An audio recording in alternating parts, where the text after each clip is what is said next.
Hey friends, welcome to this video. Today I will show with you how to add USDC to Ledger X Nano X. So friends, all you have to do, download the app. After that, go to your account.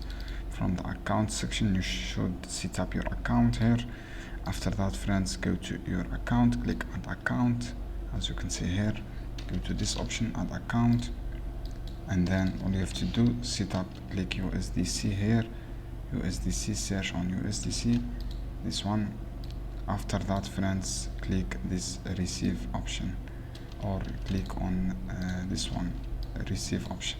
This is how you can do, guys. It's easy steps. Go to your account and click on search for add account. From here, add USDC, and then all you can go to receive or buy option.